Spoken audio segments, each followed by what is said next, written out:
پټه دروازه. یو وخت په وختونو کې له دې ځای څخه لرې په یو آرام کلي کې یو کوچنی هلک ژوند کوو په نوم ګران مزمل د هغې په باره کې که څه هم هیڅ معلومات نه لرم، خو پرته له دې چې هغه ډېر حرصناک دی او تل غواړي چې نوي شیان پیدا کړي او د هر راز تر شا حقیقت معلوم کړي. زه باید د نړۍ په هر چیز باندې پوه شم او له ما باید هیڅ هم نه یې پټ.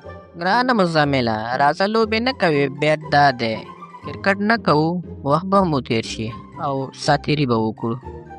نه ملګریه، زه نه غواړم کرکټ وکړم، بل وخت به یې وکړم. زه به مې د مور خواته لاړ شم. ګرانې مورې، زه خسته شوی یم، زه څه وکړم؟ ګرانه زویه، کتاب ولوله یا هم دلته لوبې وکړه، خو بهر مه وځه، شپه کېږي.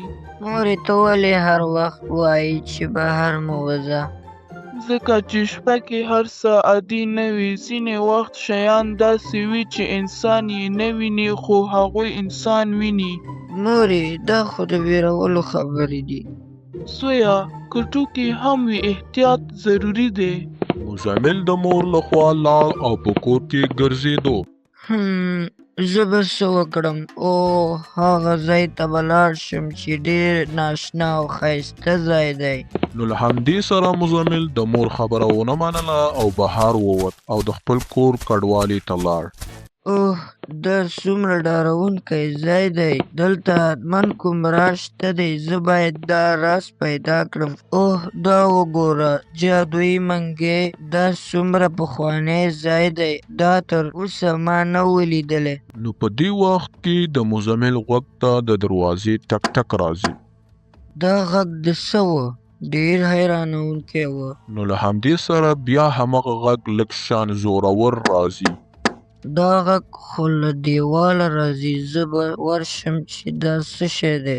مزمل ورو ورو د غږ خواته روان شو. زړه یې کمزوری کېده، خو حرص یې زیات و او له دې سره د اواز په طرف لاړ.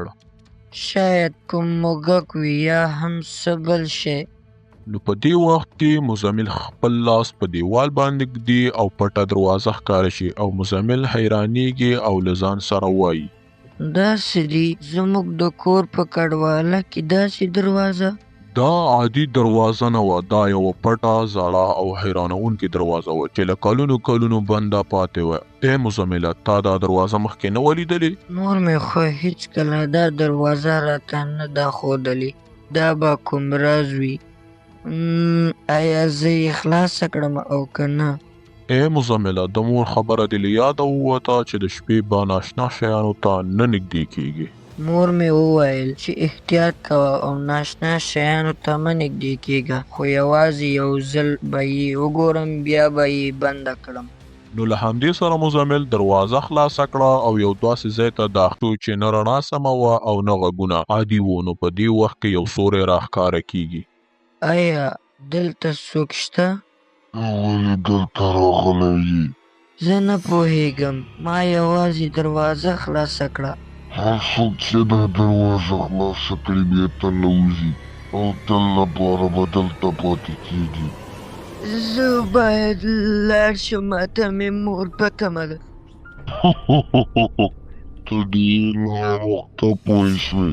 نو له همدې خبرو سره مزمل منډه وهي او پوه شو چې دا یو لویه تېروتنه وه.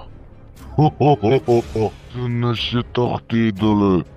خدایه مرسته وکړي او له دې ځایه مې وباسي. بس لږ نور دا دی مزمله ووځي. نو له همدې سره مزمل له دروازې وځي او له مور سره مخ کېږي. ګرانه زویه، چېرته وې؟ دا څنګه داسې وېرېدلی ښکاري؟ ګرانې مورې، زه به هېڅکله ستا خبره نه ماتوم.